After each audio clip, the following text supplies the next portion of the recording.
राजधानी के बंगिया नागरिक समाज ने हजरतगंज स्थित गुरुदेव रवींद्रनाथ टैगोर की मूर्ति पर उनका 164वां जन्मदिवस धूमधाम से मनाया। लखनऊ बंगिया नागरिक समाज के अध्यक्ष पीके दत्ता ने बताया कि दोपहर 12 बजे भाजपा नेता सुधीर हलवासिया ने गुरुदेव की मूर्ति पर माल्यार्पण कर जन्म जयंती समारोह का शुभारंभ किया। इसके बाद दिन भर लोगों ने विश्व गुरु को श्रद्धा सुमन अर्पित किए। शाम को पुस्तक विमोचन के बाद दीप दान किया गया और फिर राष्ट्रगान जन गण मन अधिनायक जय हे गाकर कार्यक्रम का समापन किया गया। गुरुदेव रवींद्रनाथ टैगोर के लखनऊ आगमन की स्मृतियों को ताजा करते हुए उन्होंने कहा कि बंगिया नागरिक समाज साल में 2 बार इस मूर्ति स्थल की साफ सफाई कर जन्मदिवस और पुण्यतिथि मनाता है, लेकिन सरकार की तरफ से कोई सहयोग नहीं किया जा रहा है। गुरुदेव की मूर्ति रात भर अंधेरे में रहती है। 3 राष्ट्रों का राष्ट्रगान रचने वाले गुरुदेव रवींद्रनाथ टैगोर आज उपेक्षा के शिकार हो गए हैं। मेरे लिए अत्यंत हर्ष का विषय है कि आज इस मौसम पे भी आप हमारे बीच हैं और आज रवींद्रनाथ टैगोर की हम 164वीं जन्मतिथि का आयोजन कर रहे हैं और इस मौके पे आपने आकर के हमसे बातचीत की, मेरा हौसला बढ़ाया। 80 साल का हो गया हूँ, लेकिन कोशिश कर रहा हूँ कि कुछ दिन और अगर ईश्वर समय दे तो मैं इसी तरह के कार्यक्रम को आगे बढ़ाता रहूं। साथियों, बहुत कम लोग जानते हैं कि रवींद्रनाथ टैगोर का इस लखनऊ से क्या संबंध रहा है।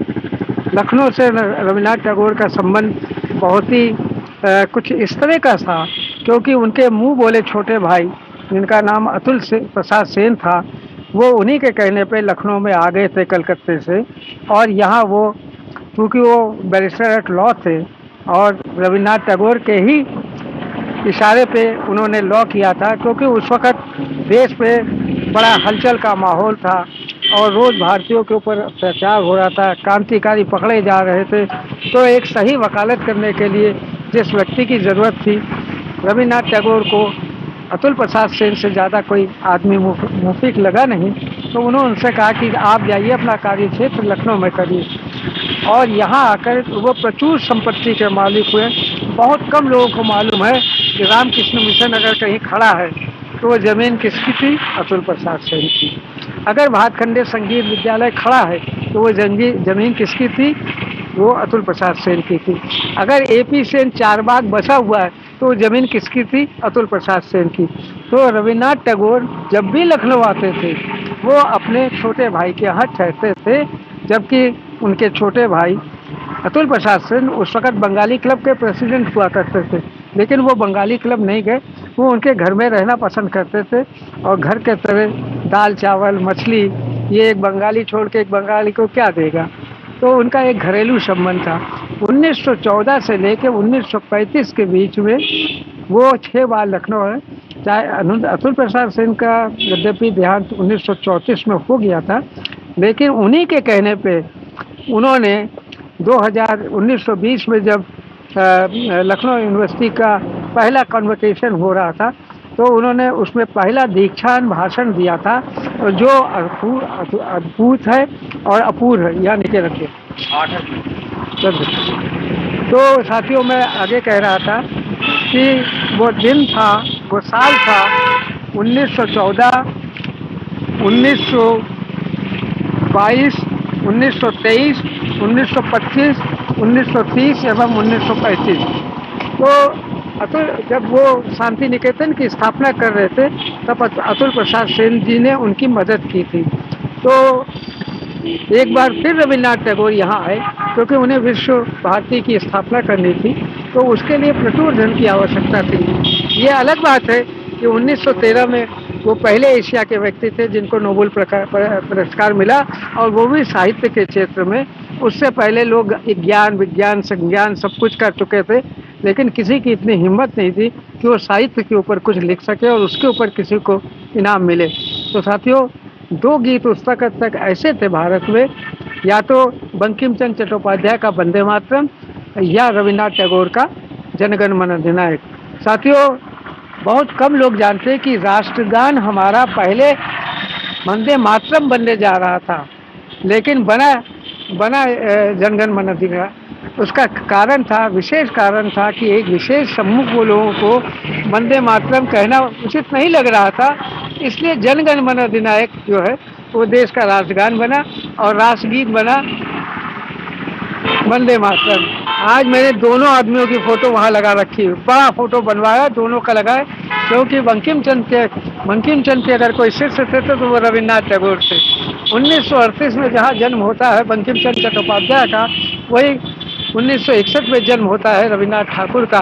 तो साथियों, मैं उम्मीद करता हूँ कि शाम के दीपदान में बहुत लोग आएंगे और अपना प्रणाम करेंगे। आप लोग को सभी को मेरा हृदय से आभार। मैं अपने संगी साथियों के तरफ से आप लोगों का आभार व्यक्त करता हूँ कि आप लोग यहाँ आए और इस कार्यक्रम को।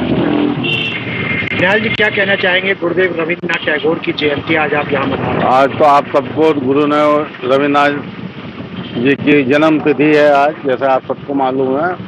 164वीं जन्म तिथि इस समय हम लोग मना रहे हैं। लखनऊ में सौभाग्य है कि गुरुदेव रविन्द्रनाथ टैगोर जी का एक विशाल का प्रतिमा हमारे डीएम ऑफिस के सामने स्थापित की गई है, जिसे रविंद्र उपवन के नाम से पार्क का नाम भी दिया गया है। तो हम लोग तो ये चाहते हैं कि रविंद्र उपवन का जो बोर्ड है वो मूर्ति के सामने लगे और मूर्ति में साल भर कुछ ना कुछ होता रहे प्रोग्राम। केवल 7 अगस्त 7 मई को ही याद किया जाता है। हम लोग आते हैं तो लाइट और साफ सफाई पुष्पांजलि होती है, लेकिन उसके अलावा भी हम लोग कह रहे हैं कि इस पर सरकार को ध्यान दे और साल भर इसका लाइट की व्यवस्था हो कि अंधेरे में ना रहे। इतने प्राइम लोकेशन में होने के बावजूद आप रात में कभी निकलिए तो रविंद्र जी ठाकुर अंधेरे में ही पाए जाते हैं 2 दिन के अलावा। आज के कार्यक्रम के लिए क्या कहना चाहेंगे? आज तो जन्म जयंती है। महान कवि थे हमारे बांग्ला समाज के, एक महान विचारक रहे हैं। तो हम लोग हर साल इनकी जयंती का हर्षोल्लास से मनाते हैं। अभी कार्यक्रम हम लोग का है, कविता पाठ होगा, उसके बाद एक हमारे निगम जी है, उनकी काव्य पुस्तिका है, उसका विमोचन हम लोग करेंगे।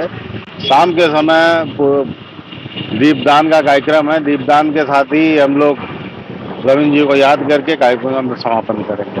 उनकी लखनऊ से जुड़ी हुई कुछ यादें साझा करना चाहेंगे? रविंद्र जी लखनऊ में आए हैं बहुत ज़्यादा, क्योंकि हमें भी इसकी बहुत विकट 1914 में आए हैं। तो आने के बाद यहाँ पर रुके हैं तो उनका कुछ स्मरण तो है, लेकिन बहुत ज़्यादा स्मरण नहीं है। कुछ स्मरण आपके कृष्णानंद जी राय जी को भी मालूम है, उनसे शेयर कर सकते हैं हम लोग। आज के कार्यक्रम में मुख्य अतिथि के तौर पे कौन है? मुख्य अतिथि के तौर पर अभी तो हमारे माननीय सुधीर हलवासा जी उपस्थित रहे हैं। माल्यार्पण उन्होंने ही किया है, पुष्पांजलि अर्पित की है। हमारे चीफ कन्वीनर श्री पीके दत्ता जी भी आए हैं, अभी कहीं कार्यक्रम में गए हुए हैं, लेकिन वो भी अभी तुरंत आ जाएंगे। जयंती के मौके पर देश और समाज को क्या मैसेज देना चाहिए? हम तो यही कहना चाहेंगे, जो महान विचार हमारे रविन्द्रनाथ ठाकुर जी के थे काव्य पाठ में, वैसे काव्य सम्मेलन काव्य पाठ महान विचार के साथ बने रहे देश के। मैं निहाल रंजन डे, सह संयोजक बंगीय नागरिक समाज लखनऊ। भारतीय जनता पार्टी लखनऊ का पूर्व मंडल अध्यक्ष हूँ और कार्य समिति मेंबर हूँ। मैं डॉक्टर रविन्द्रनाथ टैगोर जो बंगाल की क्रांति धारा से पूरे अपने फटल पे आए हैं। हम लोगों को पता है कि 1857 की क्रांति पूरे देश में जिस तरीके से फैली, उसमें अंग्रेजी हुकूमत की नींव को हिलाने का काम किया और अंग्रेजों को लगने लगा था कि भारत को बहुत दिन तक गुलाम बनाकर रखना संभव नहीं है। इस कड़ी में उन्होंने अपनी श्रृंखला को बढ़ाने का काम किया, जिसमें 1885 में H.O. ह्यूम के माध्यम से एक कांग्रेस पार्टी का गठन किया। कांग्रेस पार्टी में उन लोगों का नाम था जो लोग अंग्रेज सरकार को सहयोग कर रहे थे और हिंदुस्तानियों से मिले भी थे। तो ऐसी कंडीशन में डॉक्टर रविन्द्रनाथ टैगोर जी ने हिंदुस्तान की धरा में उन विचारों को लेकर आगे बढ़ने का काम किया और रचनाएं लिखी, जिनके माध्यम से यहाँ जो सही जानकारी थी जनता तक पहुँचती रही। एक तरफ क्रांतिवीर जो है अपने शस्त्र के माध्यम से आज़ादी के लिए काम कर रहे थे 1857 के बाद से ही, और दूसरी तरफ जो कलम के सिपाही थे वो अपनी कलम के माध्यम से देश में क्रांति को जगाने का काम कर रहे थे। ऐसे क्रांतिवीरों में रविन्द्रनाथ टैगोर जी का नाम अग्रगण्य है। और 1941 तक, जब तक वो जीवित रहे, अंग्रेज हुकूमतें चाहती रही कि रविन्द्रनाथ टैगोर जी किसी तरीके से हम लोग के साथ में काम करने के लिए तैयार हो जाएं, लेकिन ऐसा खून था, ऐसे विचार थे जो गोस्वामी तुलसीदास जी ने अकबर की स्वाधीनता स्वीकार नहीं की, तो रविन्द्रनाथ टैगोर जी ने अंग्रेजों के साथ भी काम करने से अपने आप को मना कर दिया और देश की आवाज़, क्रांतिकारियों की आवाज़ और जनता की आवाज़ बनकर सामने आए। भारत माता की जय। रविन्द्रनाथ टैगोर अमर रहे। आज देश की एकता के लिए हाथ में तिरंगा है।